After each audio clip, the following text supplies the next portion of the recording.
Hello out there, great lands of all lands. Welcome to the MCU'S Bleeding Edge. We are here live Friday night, January 20th, discussing the Willow Disney Plus series finale. Of course, we have a fantastic panel with us as always. Of course, we have my trusty co-host, Mr. Jeff S. TrueKnowledge in the house. How we doing, Jeff? Cheers, everybody. Happy 2023. Cheers. Happy New Year, belated. Happy belated, yeah. And then we also have joining us, of course, as a great other panel member, Jasmine. How are we doing, Jasmine? Hi, everyone, and I'm doing wonderful. Thank you. Awesome. Great to have you. And so, like I said, we'll be discussing the Willow season finale, which I would have to say, compared to the rest of the series, this definitely was a decent episode. And it had some interesting aspects to it, I thought. And I thought that all around it was pretty decent, a decent, type of finale. There are some things about it I would say that I didn't care too much for. But other than that, everyone has their own opinion. So that's just how it goes. But anyways, so just before we get into the actual meat of this episode, I want to get everyone's thoughts on the series up to this point. So, in your own words, tell me what have you enjoyed about the series up to this point? What didn't you like about it? And what were your thoughts going into this finale? Starting with you, Jasmine. Honestly, up to this point, this show has been a little bit all over the place for me. It feels like they were trying to shove a lot in these episodes. Like there were a lot of plot, a lot of side characters, a lot of stuff that they should have maybe structured out a little bit better. They have us trying to feel for all these characters, but I don't feel like they had enough time in the spotlight for each character to really resonate to the audience. Like the prince, I felt nothing for him. He hasn't been on screen or in enough episodes for me to really get a connection to him. The princess and her love interest, Jade. Is that right? Yeah. Okay.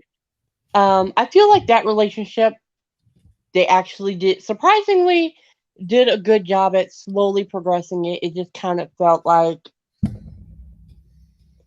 I don't know. It feels like it wasn't really needed. It was like a side plot that wasn't really needed, but I guess it had to be there so that you could build as a plot device. It had to be a plot device in order to have our princess Kit. Okay, Kit become a better person and less in her head. And but to be honest, she still kind of was in her head, in my opinion. I don't think she had enough time to develop a real character arc in this one season. I feel like they needed either more time, more episodes, or pick a character and pick an arc. I feel like they were trying to do too many arcs too soon with not enough episodes. Plus, it felt a little overdone, a little too dry, a little just wasteful. It felt wasteful. A lot of the plot felt wasteful. I didn't feel tension. I didn't feel like, ooh, I can't wait for the next episode. I felt like, meh, I'll watch it when it comes on. Not, ooh, I'm on the edge of my seat. That was something I was really disappointed with after watching the movie. Excellent. Thank you. Now, I can't remember. Had you seen the movie before the show, or did you watch the show first and then the movie, Jasmine? I watched this show the moment you guys told me you were going to do a reaction to the show. So I watched the movie first. I was going to do a reaction to it, but then I realized it wasn't one of those movies to react to. It was more one of those you have to digest and just kind of watch. Excellent. Okay, I think that's what I remember hearing. Okay, awesome. So I think that it's good that you watched the movie first, because you really got an idea of what Willow was about by watching the movie first. Because I feel if it was the other way around, I think you probably might have had a different take on the series versus watching it the other way. Because I feel like anybody that has watched this series before even seeing the original movie, they would have a different take on it. Because for us, people that have seen it, saw it back in '88, or even shortly after it got released on VHS or DVD back in the day, I feel a lot of us that saw that prior to the show have a way different feeling about the series versus anybody that has not seen the original movie. So I think that's good that you saw the movie first, because you really got an idea of what that was going on with it.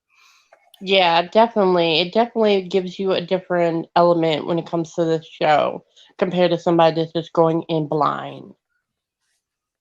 Much, yeah, most certainly. Thank you. All right, Jeff, your thoughts. Same question, sir. Your thoughts on the series up to this point, your thoughts leading into the series, and just overall, what did you like and what did you hate about the series so far? Well, I mean, I don't. Hate's a strong word. And pardon me if I'm dislike. How about that? There you dislike. go. I'm not very good at multitasking. So I was trying to find us on Rumble really quick on my Roku. I wanted to watch us on the TV really quick and whatnot. I like to do that sometimes. I think it's cool. Shout out to Rumble. What up, everybody on Rumble? How you doing? What up, everybody on Twitch? How's it going? What up, Twitter Live, or whatever the fuck you're supposed to call it, Periscope, or whatever the hell it is. I still can't figure it out, whatever that's supposed to call. Shout out to all of you. And appreciate you. But and Twitch, we're coming for 2023, baby. We ain't happy with the numbers we're putting up on that bitch. So we about to be grinding on Twitch. But as far as Willow goes, I mean, I don't know. Based off the movie, I guess I just thought the series would be better. I really did. You know what I'm saying? I mean, I was like, shit, well, if they've got Ron Howard involved and whatnot and everything in some way, he's producing or whatever and whatnot, right? Lucasfilm is doing it, which I'm not saying I think Lucasfilm does all this, like, wonderful, outstanding shit just because of Andor. But I will tell you this, though. It's really not fair to Willow to have us be reviewing Andor and Willow at the same time. It's really freaking strange to, like, have to bounce back from an episode of Andor and then go over to Willow. Like, it's just, I mean, there's no comparison. For one thing, they're not even the same genre, right? So it's not even the same trope or anything like that and whatnot. But no, I just, I guess, I don't know, I feel like it really would have been nice if you, like I think both of you already basically said, if they just would have, like, maybe could have picked up steam a little bit sooner than, like, the finale. Like, if maybe, maybe in episode 6, things could have picked up a little bit more. You know what I mean? Like, we could have gotten a little bit of a spark, right? And I just feel like, I don't want to pick this apart, but my expectations going into it, where I felt just in general that it would be better. It would be more cohesive. I anticipated, I did not grasp and did not know that Val Kilmer would not be involved. In the beginning, I did not grasp that until you told me, Cyber. So my expectation was like, oh, well, Val Kilmer will be in this.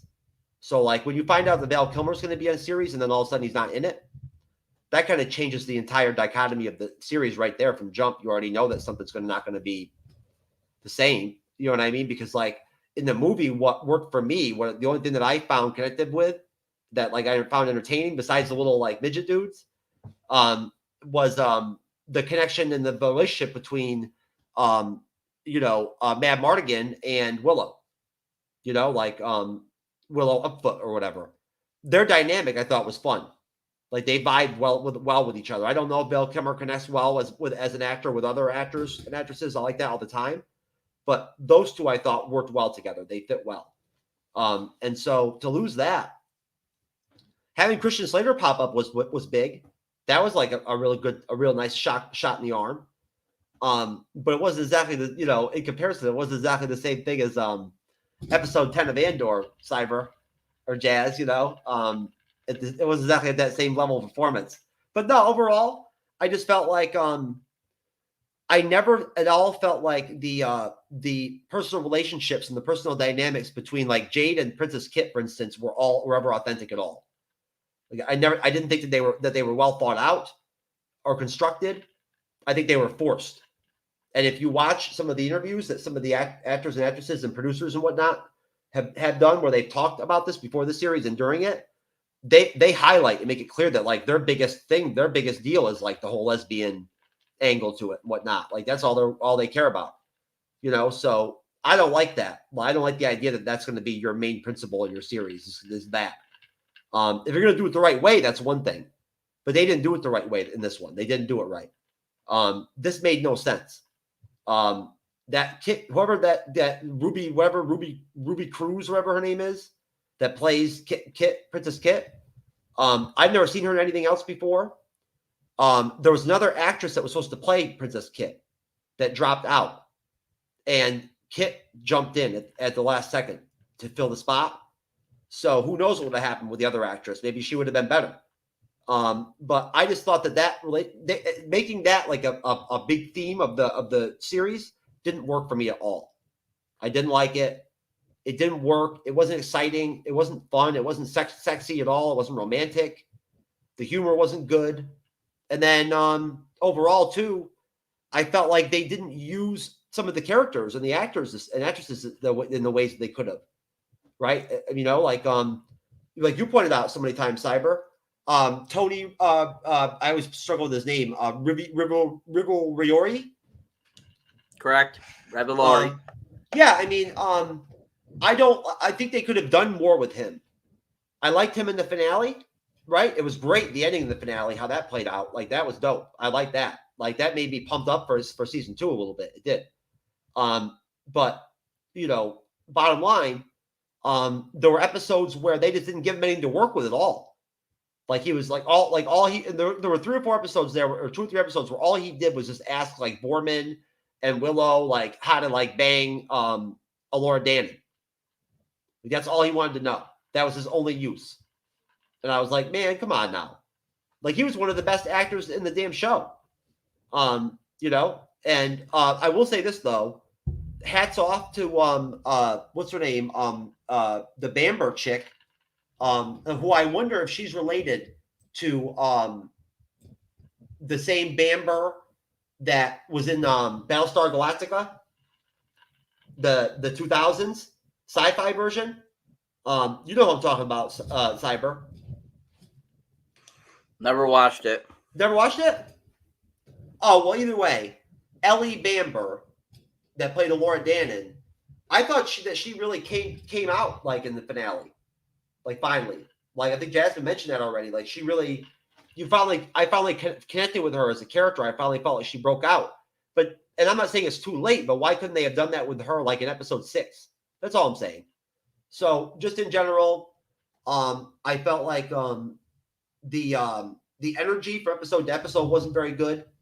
And there wasn't enough action at all. There could have been more sword fighting and more action. That would have probably done more for me.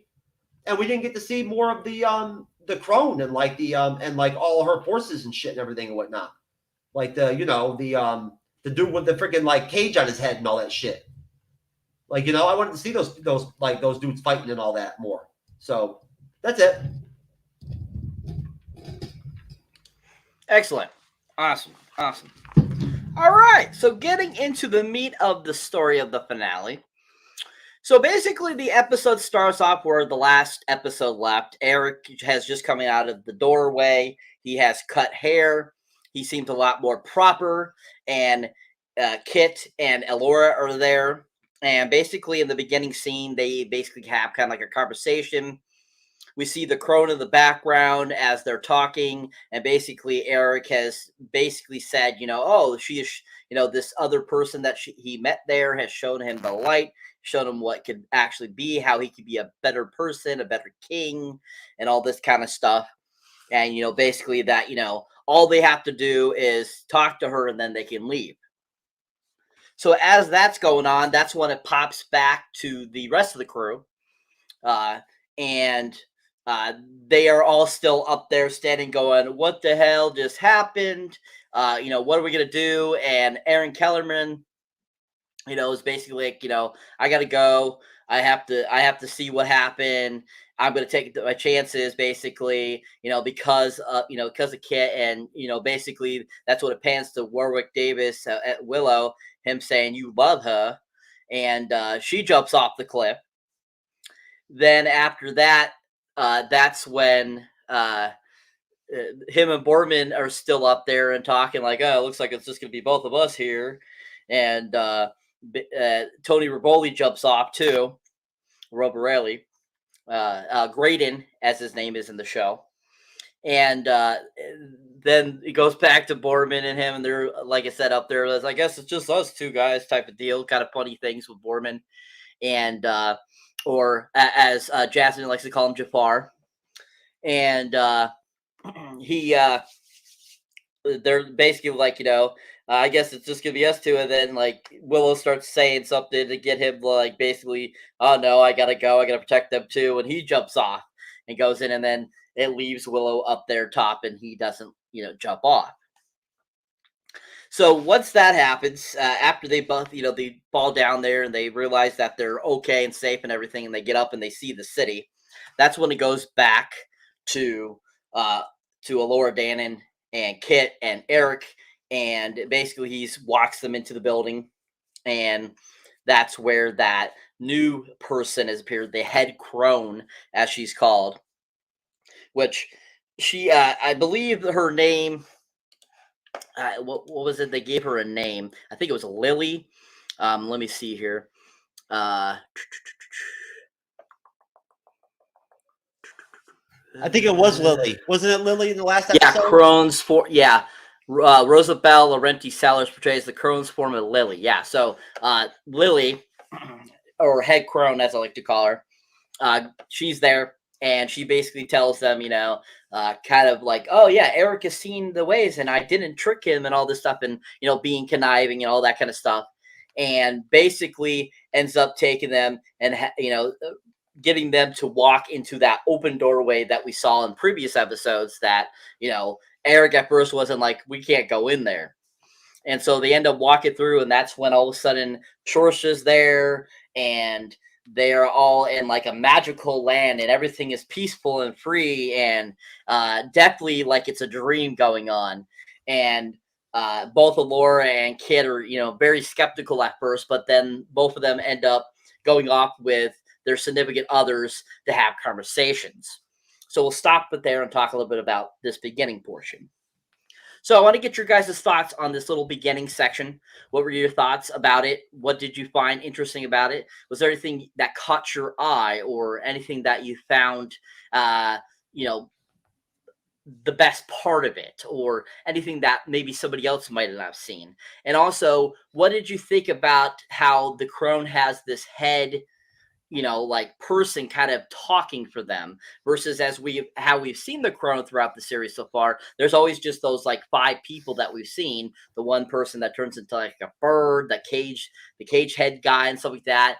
And what are you guys' thoughts on that? Starting with you, Jasmine. Well, honestly, you know how I love my Jafar.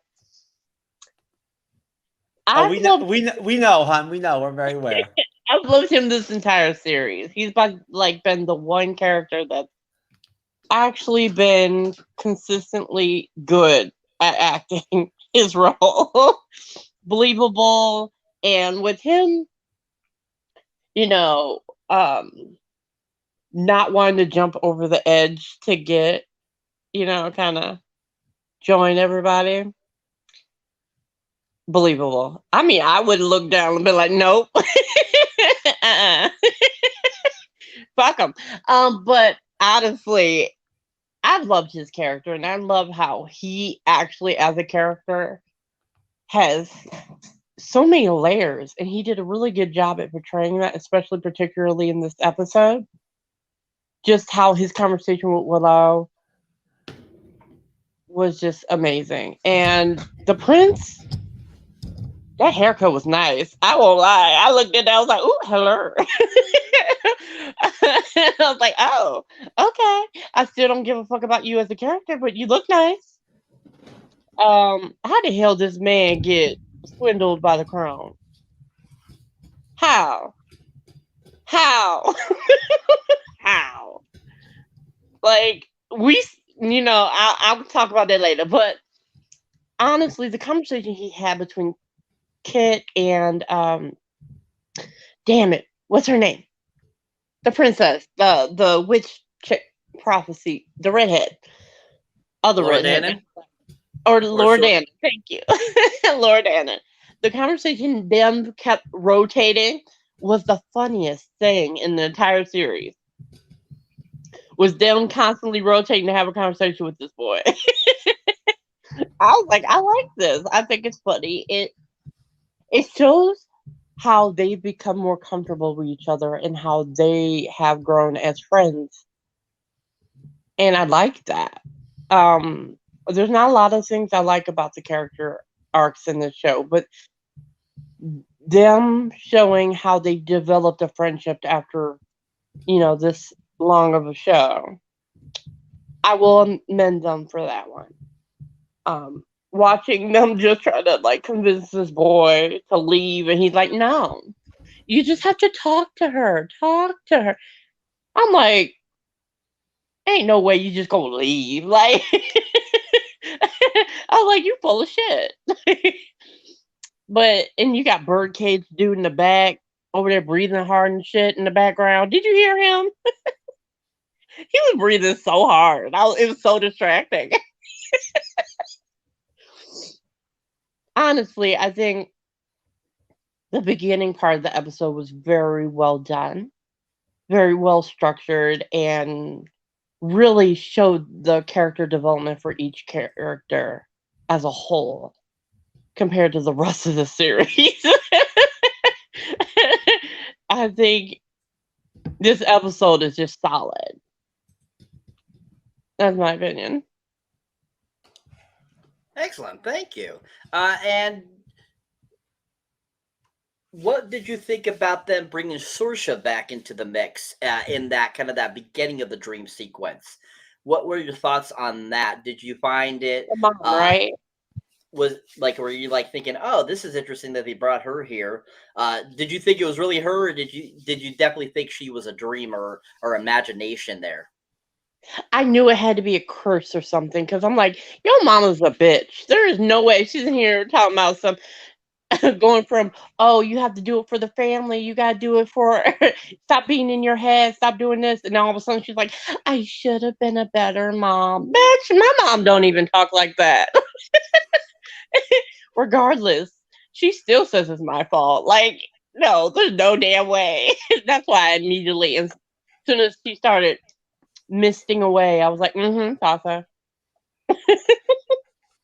Excellent. Awesome. Thank you. All right. Jeff, sir. Same question, sir. Your thoughts on that beginning section up to the beginning part of the dream sequence? And just, same thing. Your thoughts, your ideas about the beginning, and what did you think about Sorsha popping up there at that beginning of the dream? I didn't even realize that was Queen Sorsha at first. I thought that was actually Laura Dannon's real mother. I did. That's what I thought that was. So there you go. Like, I didn't even realize that. I thought that was her real mother that was killed by what's her name? What? You thought that was Laura Dannon's real mother that was killed by Mormada? Yeah. Yeah. No. Okay. No. Whatever. Either way. No, it was very visually well done. You know what I mean? Like, so the whole finale was very visually well done. The coloring, especially during that dream sequence, I thought was very like illuminating and very bright and very vivid. They definitely, like, I don't know, for some reason, I don't know if it was like the landscapes or the scenery or where they were shooting exactly or what it was, but I felt like this was the best visually impressive episode out of all the episodes. And it wasn't just because of the magic. I'm talking about overall. Just the scenes looked very crisp to me. Like the very vibrant, the colors. Like really stood out to me. And I guess basically, I don't really have much to say about that part of the episode, to tell you the truth. For me, the only part about it that really did anything for me, I guess, was just the fact that obviously, that was what, some kind of illusion or something like that the crone was like using against her. Was that the gist of it? Like, you know, it was magic or whatever, whatnot. So, I thought that it was interesting that, you know, basically, for one thing, the Eric character doesn't do shit for me. Like, this doesn't do jack for me at all. Like, he doesn't do nothing for me. I don't feel like I don't think he really improved or anything in this episode. You know, they gave him lots more screen time and whatnot and everything. I just felt like, you know, it was all too easy. The whole him like falling in love with the fucking crone and all that shit and whatnot, and you know, just wanting some pussy, basically. You know what I mean? Like, you know, and no,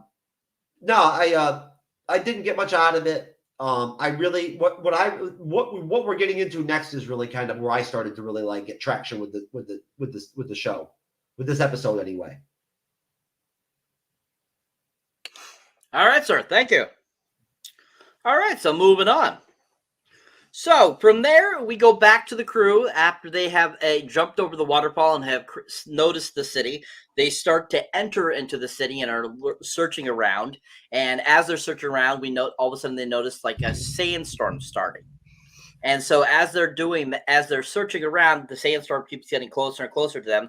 And they get to a door and they're trying to get in. So Tony Graydon says, "Oh, let me use my magic. I can open it with my magic." And so he starts using his magic, trying to open the door, and he's like doing his might and everything, doing it. And Boardman and Ellen Kellerman are standing there, and as it starts to approach them even more, Boardman starts turning into stone, and that's what it cuts back to the dream sequence. So after we get back to the dream sequence, once again, there's, you know, Sorsha is with Kit, Elora Danan is with Eric, and they're both having these conversations. They have kind of this like lavish, you know, kind of conversation going on, and Eric starts to talk about how he, you know, like he's seen the ways and all this, and like she's, you know, Lily has shown me what could be, you know, this will be our wedding and all this kind of stuff. And basically we have this like kind of like, I don't know, it's probably a good, I would say, at least 10 to 15 minutes of the episode where they're doing the dream sequence. And as it goes along, you know, by the time it gets to the point where, you know, both of them start realizing certain things, Kit finally realizes it at one point.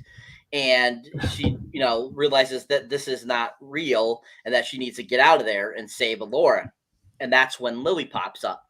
And Lily starts talking to Kit, telling her, you know, "Oh, I was thinking you were going to not be like one of these dumb people and listen and stay and be in the, you know, dream sequence." And basically ends up turning Kit to stone. And as you know, after that happens, like I said, it goes back to Laura Danan and to Eric and that conversation, everything.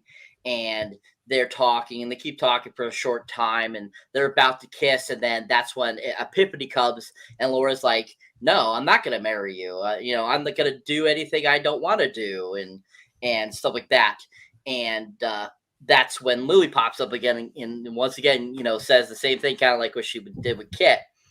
And you know, basically, you know, saying these you know, things and stuff like that, saying, you know, you could have, you know, this could have been, you're gonna do this and that and stuff like that, and all this kind of interesting stuff. And you know, they're, you know, basically almost having a wedding here, that, you know, they're in the midst of it, but thankfully she doesn't kiss Eric, so they're not actually fully wed. So I was happy about that for her, because, you know, Eric, he's not the brightest tool in the shed. Let's put it out there. He's not the brightest tool in the shed because he got duped by the crow. But anyways, so like I said, you know, she's like, you know, this is, you know, basically, you know, she figures it out finally, Elora Danan, and then she does that. And that's when she snaps out of trance. And that's when she starts, like I said, basically I wrote down, this is when Lily the head crone starts babbling a ton of shit that we really don't care about. And as she does that, that's when all of a sudden Willow shows up and basically uses his staff and destroys the illusion finally. And that's when we go back to what's actually happening in reality. We see Laura Dan, and she's strapped down on like an altar basically thing. Then we actually get to see the actual real physical form of Lily, and she's like all this like decaying looking, like almost like, I want to say like a banshee almost look, along with like a mixture of the nun and stuff like La Llorona and stuff like that, kind of mixed together all into this one creature here. And apparently, I don't know if you guys noticed, but she had like drool and stuff kind of hanging out from her face and stuff like that through the when we finally saw this real form of her. And she was pretty fucking crazy looking, man. You know what I'm saying? Like, got to give him credit. Like, she was pretty rough looking. Like, she reminded me of the witch from Game of Thrones, and whatnot, and like how she was like, you know, like centuries of years, thousands of years old or whatever and whatnot. But that's when she took her necklace off. Mm-hmm. She would revert to her true form. Okay. Yep. I never saw that, but I know who you're talking about. Yeah. So basically, like when Willow does that, that's when he breaks the spell completely, and that's when everyone gets de-stoned. And Kit comes back, Boardman, Ellie Kellerman's character, Tony Rivoli's character, Graydon, and they're all back. And you know, basically, they all finally they come together into the inners of the castle there, and the city of unknown, as I like to call it. And basically things start to heat up there. So we'll stop right there and talk a little bit about this other section here. So I want to get your guys' thoughts on that other little intersection there of, you know, from the guys being turned to stone, going to basically what's going on with leading up to the dream being disintegrated by Willow. Starting with you, Jasmine, what were your thoughts on that section? Honestly, I thought they did a really good job at the CGI of the storm coming forth as they ran to the door to try to get it open. It's nice to see Flash Thompson do a little bit more magic. He didn't have a lot to do in this series when it came to him using magic. It was, you know, it was sporadic. Their usage of him this episode was a little sparse. It was like in here, it was there. And watching them get turned to stone was actually cinematically gorgeous. I just feel like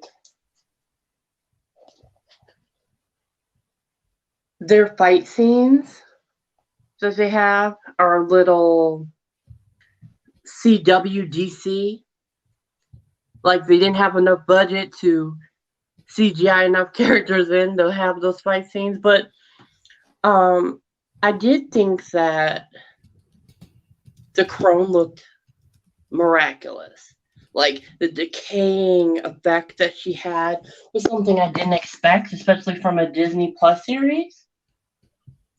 They really went for it, and after having to deal with the last 7 episodes, it was something I was very happy to get as like a gift. And she looked amazing. Watching Willow show up was nice because I didn't think he was going to come back after that whole little conversation they had before Borman jumped down. I thought he was just going to leave, but thank God he didn't. And him kind of breaking hold of everybody. Because at first I didn't know that Kit got turned to stone. So I was like confused. I was like, I know Jade did. I know Borman did. And Flash did. But I didn't know she did right away. But once he freed them. And I was like, oh, so she got turned to stone. They did a really good job at the pacing and the storytelling in this episode. Awesome. Thank you. Yeah, most definitely. I mean, I definitely think that the There definitely was a lot of pluses in this episode compared to the other episodes throughout the series, I thought. And I did appreciate that this whole end section of this episode was a lot of action, and I enjoyed that. So, yeah, I agree that the storytelling definitely was better in this episode versus, I feel, the other episodes. All right. Jeff, your thoughts, sir? Well, yeah, I mean, I definitely, I think that I would agree with Jasmine 100%. That I think that the pacing and of the episode was very well done. It was, and honestly, I thought that Willow was like going to sacrifice his life or something like that at that point. Jasmine, that's what I thought was happening. I didn't think he was going to take off. I thought he was going to do some kind of like suicide shit or whatever, or whatnot, to like try to like defeat the crone or whatever, or some shit. So that's what I thought was going to happen. So when he popped up, that was probably his best moment in the whole series, right there. Like that was his clutch spot moment. Like that was the most effective he was, right there. Like like in action. Like and you called it, Cyber. Like oh fuck, sorry about that. Sometimes when you wear these fucking headphones, if you have a cartilage piercing up top and shit and whatnot, that shit really fucking hurts sometimes. It presses on the piercing. Anyways, it's okay though. I'll be okay. I promise. But no, great action scenes. The best ones we saw probably in the whole series, right there in that, right during that this time period of the episode. Great sword fighting scenes. Great seeing Kit and Jade out there like sword fighting and whatnot and everything, and handling their business. See, I don't mind. I don't have any problem with Kit. Or like the actress that plays Kit or anything like that, or any of that, in terms of, I don't know her personally or whatever and whatnot. All I know is just that when she's used correctly and whatnot, I actually can handle her. Like she's not that bad. I thought she looked okay, like swinging her sword and shit in the finale a little bit, like fighting a little bit and whatnot. You disagree, Cyber? She didn't look that good. No, I want to know what acid you're taking, so I know for you not to take it and actually think about Kit again like that. What? I'm trying to be positive here, okay? I've been beating up on Kit for the whole series. Be real. Well, hey, I am real. Let's not even go there. But no, real. I didn't say that Kit wasn't still a cunt. I mean, that's an obvious like fact. That's more like it. I only want to hear that. Yeah, so just to be clear, folks, we will definitely when we come out with our merch, one of our merch t-shirts will definitely have something to do with cunt-face Kit or something like that, or whatever Jasmine calls her, or whatever. We all have a couple different names for her. Along with, of course, with Renee Loki's mom, deal porno drive-in is going to be great. We're definitely going to go with that for a t-shirt, porno drive-in, or drive-in porno, or whatever the hell it is. Some story she talks about sometimes from the 70s or whatever. Either way, no, great action. The magic looked good. Jasmine, you had talked about how you didn't like the digital effects with the magic before, like in the last episode. I thought that they really like brought their game with that shit in this episode. Like they really portrayed that that Alora Dannon's magic had her ability had evolved. Like she'd come to her.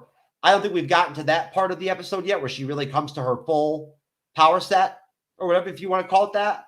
Like she comes to realization of what's necessary for her to be able to have the ability to be what she is, right? But she's getting there at this point. Like she's already starting to this is when she's starting to sling the real shit. I thought it looked really good. That first spell or whatever that fucking that Willow dropped when he first came in, with that whole like green energy caging shit he did or whatever, that shit looked dope as fuck. Like seriously, I thought that shit was bomb. I really like that. So it was cool to see Willow handle his business for one thing, and Borman as usual like didn't get used very much, but he was pretty good throughout the whole episode, and even in this part of the show too. They don't really. I mean. He's probably the most accomplished fighter out of all of them when it comes to hand-to-hand combat. They don't really show him like really like out there like kicking ass or anything like that. I don't know why. But either way, besides that, my only complaint would be it really ended up just ending up being like the crone Lily squaring off against sort of everybody, and then squaring off against Kit, and then Laura Dannon went on one with her, right? Like, you know, and like basically at that point until the end of the episode when like Willow takes care of him, we don't even see fucking any of the other characters, the other villain characters, you know, like the Lich and all that shit and whatnot and everything, you know, and the Doom and whatnot and all that. They're not there really, like they're not really like all that involved, you know, like you know, so I just would like to see more of them. Excellent. Excellent. Awesome. Thank you, sir. Hello, Jocelyn. Welcome to the show. All right. So yeah, most definitely. I hear what everyone's saying. The digital effects throughout this whole series have been okay. I thought that they've been decent. Nothing show-stopping or anything that great, I felt. And I don't think through all 8 episodes, I don't think anything was that spectacular. It was your normal generic, I felt, you know, what we've seen the last 5-7 years for, you know, CGI work that they've been doing in films. And you could definitely tell that it was a TV version style of that. And, you know, it was okay. I thought it was decent. I'm glad that you found it really cool, Jeff. I thought that you thought that was really badass. That's awesome. And, but yeah, for me, this little section, it was kind of interesting. I thought that it was fun that, you know, they had kind of like this dream sequence to kind of fill up some of the time in the episode, and give us kind of like this dream sequence, which they kind of do in other movies and so forth and stuff like that. And, you know, it kind of reminds me of in the original film when Mad Mardigan is under the spell of the love potion. It's kind of like that a little bit, I felt, but more of a dream state versus it being a reality and just being under influence of something. It kind of made me feel like that a little bit. And, but overall, yeah, I would definitely say that little section there was not too shabby. It wasn't too bad. And seeing the final form of the head crone, Lily, I thought was pretty cool. I thought it was very interesting that they went that route. Like you were saying, Jasmine, you were surprised how they went that route, a little bit dark, very dark kind of. And I was surprised by that too. I was, you know, with the drool and everything, I was really surprised too that they went that. Because I feel even the rest of the crone are pretty dark compared to, I feel, how some of the characters looked in the original film. And for Disney, I felt that was even darker than majority of what they would go for. So I thought that was kind of interesting too as well. All right. So basically, that's what it takes us to the final portion of the episode, which is the epic battle sequence, which I thought this was the best part of the episode. This was my favorite part. I thought it was really well done. A lot of great choreographed fighting sequences that just were, I thought, really entertaining and kept me interested in the episode and really led to an interesting ending. I didn't care. Like I said, there were some things I didn't care for at the end, but other than that, I thought it was a really solid ending to a finale. So basically what ends up happening after everyone's been freed and, the final form of the head crone is shown, that's when they basically go into the battle. And as Jeff kind of mentioned, they start to battle out and stuff like that. And Tony Rivoli's character Graydon starts doing some of his magic and stuff like that in this sequence. Basically he kind of sacrifices himself and he gets banished to that other world, I believe, is pretty much where he ends up going. And basically Laura Dannon and the head crone Lily are fighting. Borman is fighting, doing sword play and stuff like that. Eric starts fighting Lily and not Lily, Kit and Ellen Kellerman's character. They're all battling it out and stuff like that. We see some really great sword play and stuff like that. And in the midst of this, that's when Borman realizes that that suit that they found, that armor, wasn't meant for him, that it was meant for somebody else, and gives it to Kit. And then Kit gets the armor. Oh, I hated that part. I thought it was the most stupidest freaking thing ever. Oh, and then she puts it on, puts the thing in, and it like forms to her body. And I'm like, oh, this is so stupid. But anyways, so basically that the suit of armor works for her, and she's able to battle Eric more faster. Basically, Cyber, What? come on! You didn't know that Kit was going to be a hero at the end of the shit. By the end, I was hoping not. I was hoping not, because it's stupid. But anyways, and that's pretty much what they write these days, stupid. Anyways, but so as things are battling out and stuff like that, that's when Elora Danan, she really grabs into her power. She has a mind talk with Willow, and she, basically ends up defeating Lily. And as she's dying, Eric goes over to her and is like, basically like kind of like groveling over her, because Eric, he falls in love with everybody, and basically she like transfers herself the powers into him, and he ends up becoming like possessed. And so then Kit and him are fighting, and she's like, doing her crying thing, oh god, I can't kill you, Eric, and stupid shit like that. And basically they end up battling it and shit like that, and next thing you know, she's about to kill him, and that's when Elora Danan comes over, like, no, watch, I can fix this. And Willow comes over and basically, breaks his staff open and says, use this, Elora, and see if you can get Eric to come back to light. And so she starts talking to him and brings him back to light and gets rid of the corona out of him. And after that happens, basically the battle has been won. And so then basically they kind of all like, oh, kind of happy that we've, that they've stopped the crone and all this kind of stuff. They start to exit. Elora Danan kind of looks back. Should we go back and destroy the worm? And that's when kind of Willow like pipes up and is like, no, the worm is going to be there. He's going to come for us, and we should just be ready for him when he comes. So basically that's where it leaves off with them. Then the credits play, and then we get to a post-credit scene, and that's when we see what has happened to Graydon's character. And he wakes up, and he's like on a battlefield, basically in this like realm of some sort. And all of a sudden, there's a shorter-haired Elora Danan there, and basically has professed her love to him. And he's kind of like, okay, and that's how the season 1 ends. All right, guys. So, final thoughts on this conclusion of this episode. What were you guys' thoughts? Tell me what you think about it. What did you like about it? What did you think about Graydon's character, showing that he wasn't like dead or anything, that he popped up in that realm, and what Elora Danan says to him? And just overall, your whole thoughts on the episode as a whole as well. Starting with you, Jasmine. Honestly, when it came to this episode, I knew the crone wasn't going to die so easily.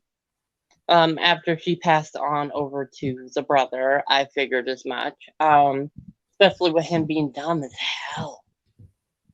But that was pretty much his character from the beginning. He was dumb. He thought he was better than he is. He's a fuckboy.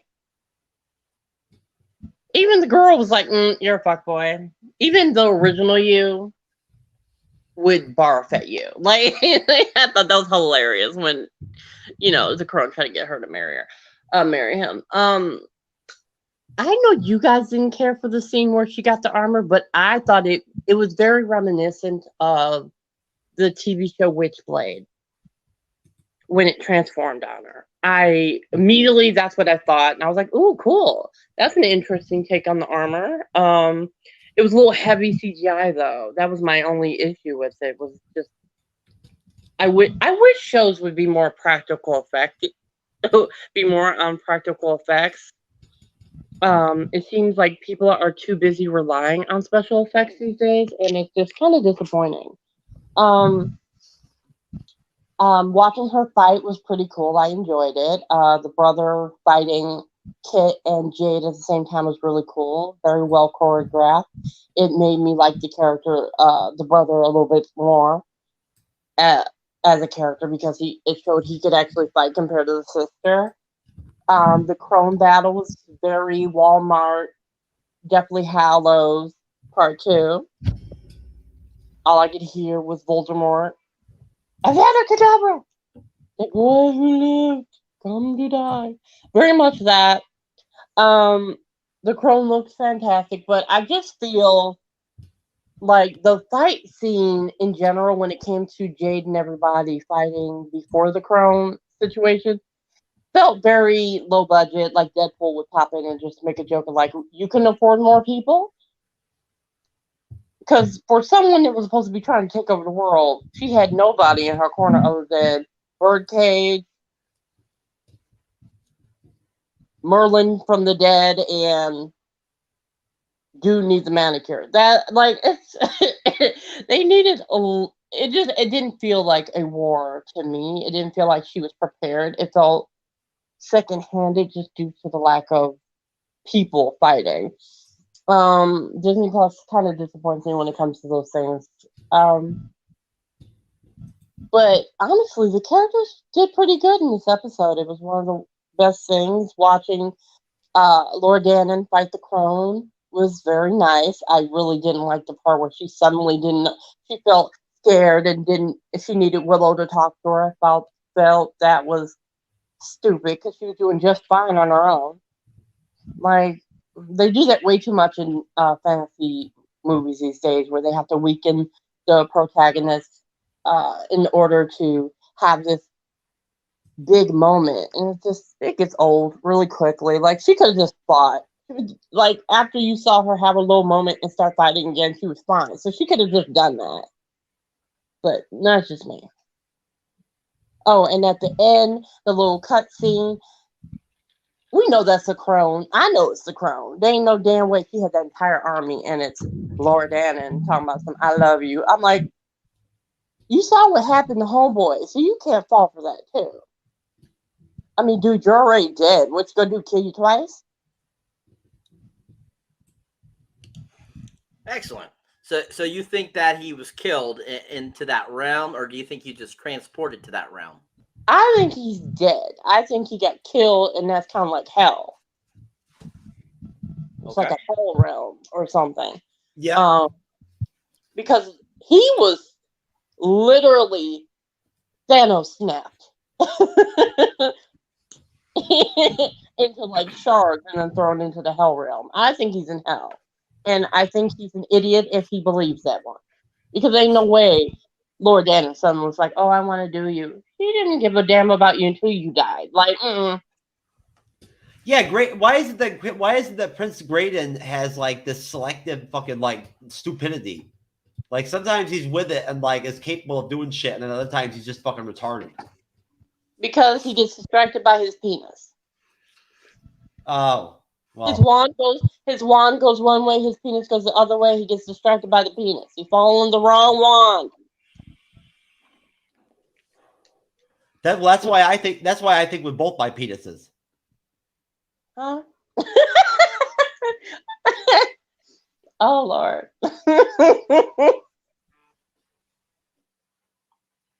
What are you, a hermaphrodite? I don't know, man. Ever since I got abducted by aliens that one time. I would know. Ever since I got abducted by aliens that one time. You know what I'm saying? Like, some shit happened to me. I don't even know. No, I'm just kidding, bro. That's not going to be my new alter ego. That I'm abducted by aliens or whatever. It's just a joke.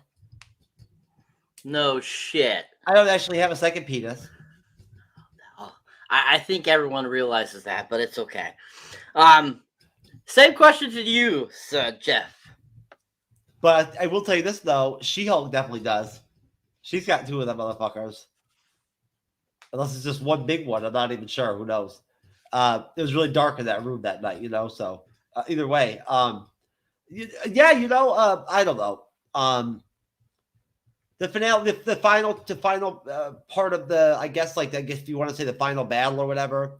Yeah, it doesn't make any sense that the Crone would not have more troops or something like that. Like, why does the Crone have her whole army or whatever down in whatever that like dimension is over there, wherever their hell or whatever that is, or like Jasmine said, or whatever that is. Because of course this is a totally like fantasy dimension like world. So they don't have the same. We don't know that they follow the same rules as we do. That they have heaven and hell and what the hell they have going on down there or whatever. But I mean, all I can say is that they did manage to, at the very least, end things off in a way that I felt conveyed something to give people hope for season 2. I did, like, authentically. I felt like, like as much as maybe as far fetched as it is that Princess Graydon would not realize that that's Lily or whatever, and all that stuff and whatnot. The fact that like the main group, the main team that went on the voyage, the whatever you want to call it, the trip to go save Urk or whatever, that they all ended up like closing out the episode, like trying to find their way back to Terazlon or whatever, kind of walking off together was cool. Like if that's the premise of season 2, is that's what's they're going to be like, trying to find their way back to civilization. I'm cool with that. And then we'll see how this thing plays out with this, like, Lily like pretending to be a Laura Danon to convince convince Princess Graydon. All she's got to do is just drop some vagina on Princess Graydon. He's so hard up for pussy, he'll do anything. You know what I'm saying? He won't worry about it. So it won't matter to him what's going on at that point. So yeah, I mean, hey, you know what? Who knows? Maybe Willow season 2 will actually be better than Willow season 1. You never know. I believe that they will make a second season. I don't know if they actually officially said they're going to or not, but I believe they will. So I mean, you can tell me, Cyber, if you already know, but no, I don't know. They haven't said that, but that post-credit sequence shows 3 books, so it looks like they're going to make 3 seasons. So I don't know if anybody noticed that, because the volume 1 is the one that got pushed back in, and there's volume 2 and volume 3. So I think that they're trying to make this into a 3-season series to tell the whole story. That's what I got from that sequence there. I didn't realize what that meant. But that makes sense. I'm okay with that. I mean, hey, look, we've already invested like our time and effort into like covering Willow. So as far as I'm concerned, I want to get as much out of these t-shirts as possible. So I wanted to make 5 seasons. Okay. Right, Cyber? Right, Jazz? Don't you want to do 5 seasons of episode reviews of Willow? No. Hell no. No? Unless it's as good as the movie, and it's like 5 seasons of how epic that movie was, then yes. But no, not this garbage. No, we'll have to stick with guess what? I'm excited. I'm telling you what, Cyber. I can't wait to start reviewing The Last of Us, man. That's just going to be dope as hell. All right. So what else did you get out of that final part of the episode, sir? Basically, long story short, just that it was great to finally see a Laura Danon finally, like, as an actress, like, and as like as the character, finally assume her role to some extent. I don't think to her full extent, but like really be what she's supposed to be, right? Because she is supposed to be like what Willow said when he came in, and like laid out her credentials. It was nice to see her actually like get like, emotionally authentic to where I believe that she really was like in it to win it. It wasn't there even actually a little bit of physical like contact between her and like the crone, where they were like actually fighting. No, it was all magic. Was it? Okay. See, I thought for a minute that they kind of like actually tussled a little bit, but maybe that was just like an acid flashback from the 90s or some shit like that. Who knows? No. I enjoyed that seeing her finally flourish in an episode. I mean, that she's supposed to be the main character of the series. Like that's the obvious gist of it, right? Just like what's her name, Galadriel in Rings of Power. She's supposed to be the main person in the series, not Willow. He's not supposed to be, she's supposed to be what's really ultimately going to be like the main character. So hopefully if we're lucky, they'll just like, they'll find a reason to write Cunt Face Kit off for season 2. Because she has no use really after season 1. So we don't need her anymore. But no, like I said, other than that, I didn't really take much out of it. I like the fact, I mean, I was sad that the prince died. You know what I'm saying? Like I liked him. You know what I mean? Like, other than Borman and like the only characters I like were the men and like Jade. All the other characters that were assholes. So, you know what I mean? Like, I'm sorry, but Elora Danan pretty much sucked the majority of the series until now. So, like, I mean, hey, what's up, G? Anyways, but yeah, no, honestly, Cyber, that's really all I took out of it. It was just that I was sad that Princess Graydon died. Like, you know what I'm saying? Because I was like, oh shit, well, he's done for season 2. You know what I mean? Like that he's out. You know what I'm saying? Like, I never thought, like, even though I think you warned me, didn't you, that there was going to be a post-credit scene? No, I didn't realize there was going to be one. Well, the music. What was that song that they played at the end? They did a great job. Dire Straits. Yes, Dire Straits. That was the best. That was the best ending song they did for the whole entire series. Absolutely love that song. The soundtrack for this Willow series is probably great. I bet the soundtrack, folks. That's true knowledge right there. That's my final take on Willow. The Willow season, the Willow finale is. I would rather you'd be better off investing your money and your time on the Willow soundtrack than you would on the Willow series. There you go, people. There you go. All right. So that was that episode, people, in the finale. So we're going to go around and give your 1 to 10 ratings, people. Starting with you, Jazz. What do you give this series overall and this episode by itself? 1 through 10. What would you give him?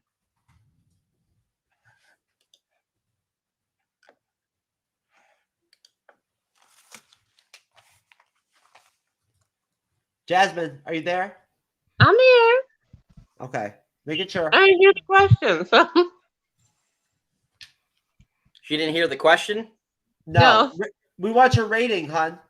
Your rating overall on the series and rating for the finale by itself. Episode 9.5. Series.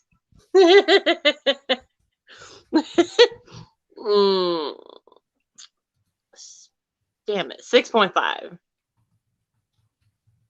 Awesome. All right, thank you. Excellent. Jeff, yours? Jeez, let's see. That's really on the spot. I'd say for the series, I'm going to give it a 5.25. And then for the episode, for the finale, I'm going to give it an 8.5. Excellent. All right. I give the finale a 7. And overall, the series, I would say a 6.5 as well. Definitely 6.5. I would give it less, but the finale kind of jumped it up for me because it did have a good conclusion ending, except for Prince Graydon being disintegrated into that universe. I did not care for that, but he'd definitely be back for season 2. That's why they had the post-credit scene, because we know he's going to be back. But yeah, so I'll be happy to see what they end up doing that in season 2. So yeah, most definitely. So yeah, that is the finale, guys. And thank you, everyone, for participating. So, people, our next series we'll be discussing here on the MCU's Bleeding Edge, will be starting next Wednesday, is the new HBO series based on the video game series, The Last of Us. So, to kind of get everyone in the spirit of, waiting for the 2-episode review next Wednesday, we're going to play the wonderful trailer here for you guys, just to get you guys in the mood for it, and then we're going to be closing out. So here we go, people. God damn. I had no idea how good that trailer was. Powerful, people. Powerful. That was impactful. Holy shit. It's a trailer. It's decent. I mean, unless people are going to be more inclined if they have played the games, The Last of Us, they're going to definitely be more into it than others will be. I have briefly played the games in the past, and so far with this first episode, they have kept it pretty accurate to the storyline, and I'm really appreciative of that, and they're doing a good job.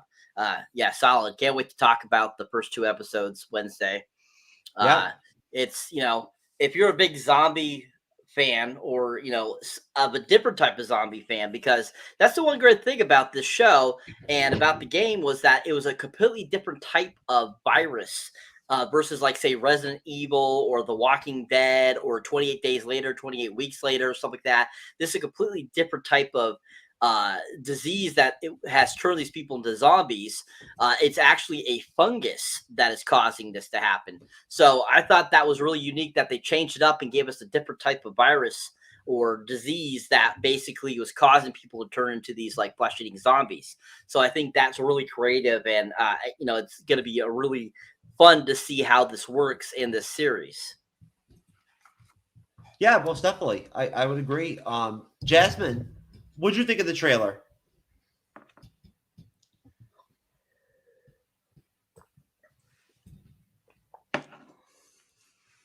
Jazz, you there, hon? I'm here. What'd you think of the trailer? Are you there? Are you there?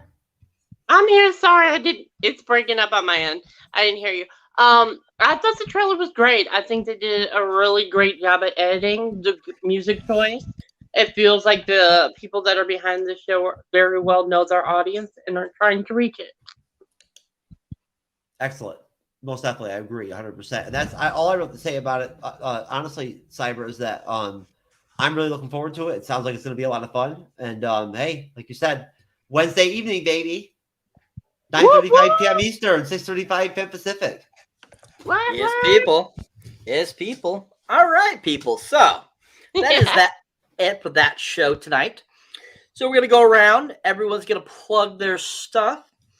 And, of course, I'll start off by just saying, yeah, if you enjoy my moderating or you enjoy me here on the MCU'S Bleeding Edge, definitely check out my solo content under Cyberneticshark, of course. And you can find me on YouTube. You can find me on TikTok, Rizzle, Facebook, Instagram, Twitter, all those great places.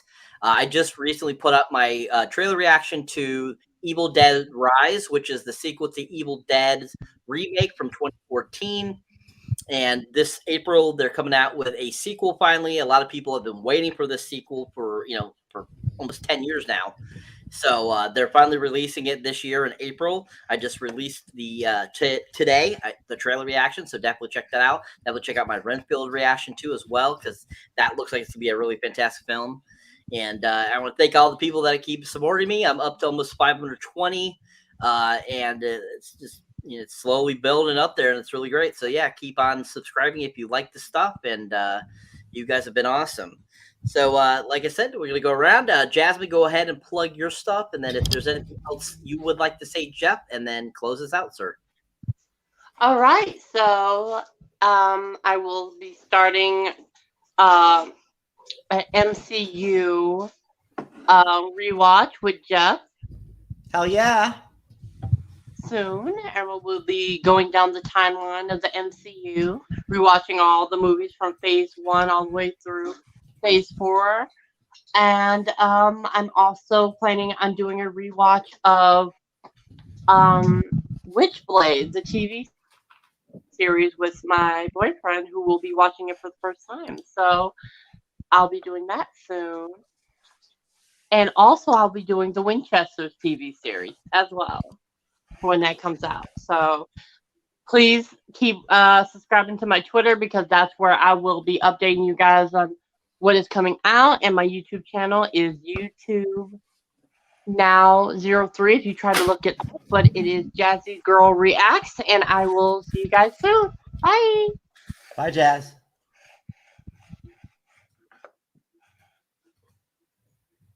All right, so and then as far as my go, all I've got, folks, is just that I've got the Sunday show with Renee, Loki's mom, special guest hosting with me. We're going to be tackling Guardians of the Galaxy 3. That's all we're covering. That's it. Unless there's anything breaking or anything like that and whatnot that we decide to get into or whatever. That's all. And then the Sunday after that, which would be, I guess, what? Today is the 20th. So the 22nd. So the 30th, we're going to be doing our full, it's going to be probably a 2.5 hour Loki season 2 preview show. and we're gonna have some heavy hitters on the panel and whatnot and everything. It's probably gonna be a really fucking deep show. So I've been putting a lot of work into it, doing a lot of prep. I've been putting a lot of hours into this shit, like believe it or not, like legit, just outside, hanging outside, getting stoned, and like, you know, hanging out, chilling with Dodge, get my drink on, like Cyber knows I like to do. Cyber knows I like to get my buzz on when I work, right? You know what I'm saying? Nothing wrong with that. No, I'm really stoked. I'm really excited to start doing this new series. It sounds like a lot of fun. And me and Cyber will get together and we'll do some trailer reactions too of the Last of Us trailers and whatnot and everything and all that, and get that out too, and try to get that out and whatnot. Try to get as much content out as we can on the MCU's Bleeding Edge YouTube channel and podcast. If I can ever get the podcast back on track at some point, folks, well, let's hope that I'll get there soon. But thank you, Cyberneticshark, my friend, for moderating this review and handling your business as usual. And please, do everything you can to please support Cyber and support Jasmine and support Renee, over at the Podcast of Champions. Support the Podcast of Champions, hey, I hope everybody's having a wonderful or good, start to the 2023. And Cyberneticshark, my friend, I guess it's time to peace out, brother. It's time to peace. All right, let's do it. Peace, and brother, peace.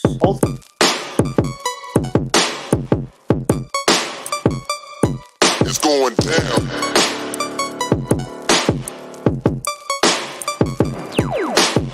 It's going down, down, down, down, down.